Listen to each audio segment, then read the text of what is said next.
So we had great numbers introduced today. We had a wonderful speech in front of great people in Detroit, and mostly in the car business, and we're setting records in manufacturing. It's going very well. I think people appreciated what I had to say in terms of the numbers.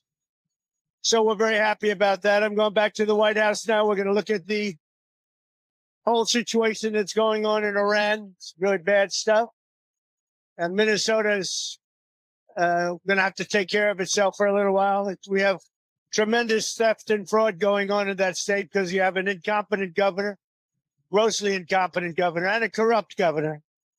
But we'll straighten that out. But Iran is on my mind when I see the kind of death that is happening over there, we think. So we're going to get some accurate numbers. I'll have it in about 20 minutes.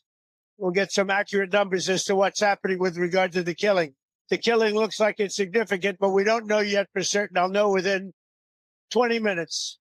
So, sanctuary cities, and we'll act accordingly. and sanctuary cities that U.S. Air Force comes that will achieve, will protect, will have the result protecting the protest. Well, you never know, do you?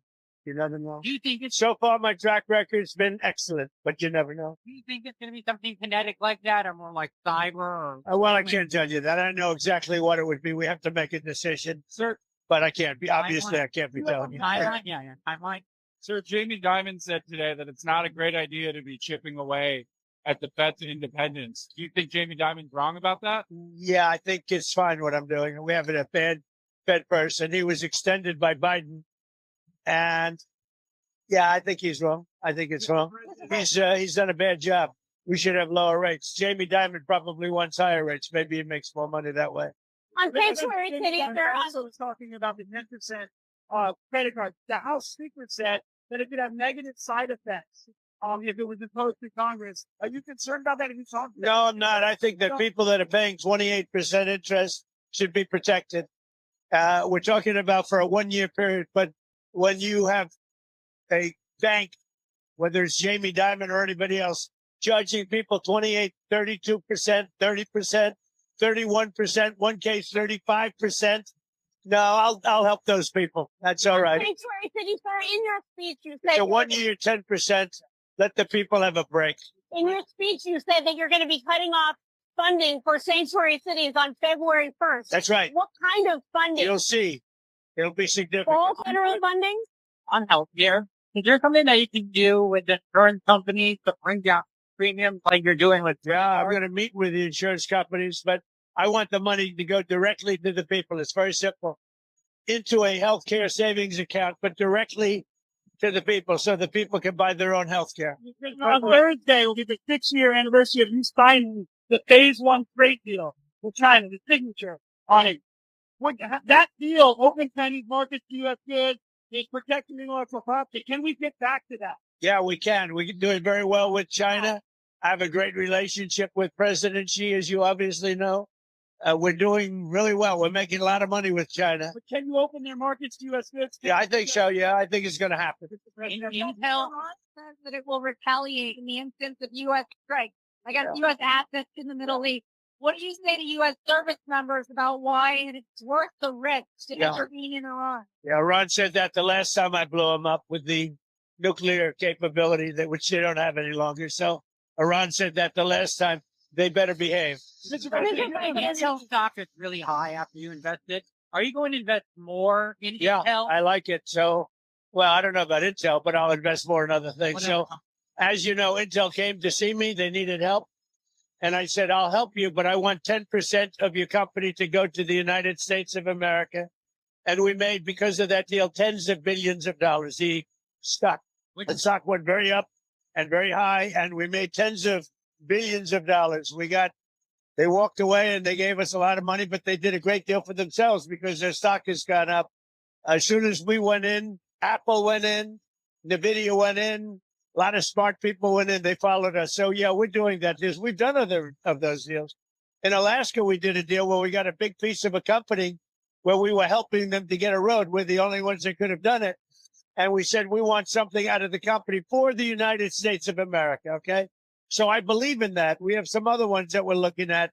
I believe in that. If it's up to us, if they can't do it, without us. And then I say, well, we'll do it. If you were a private guy, you'd say, what do we get for doing it? Now, I don't want anything for myself. I want our country to be rich as hell.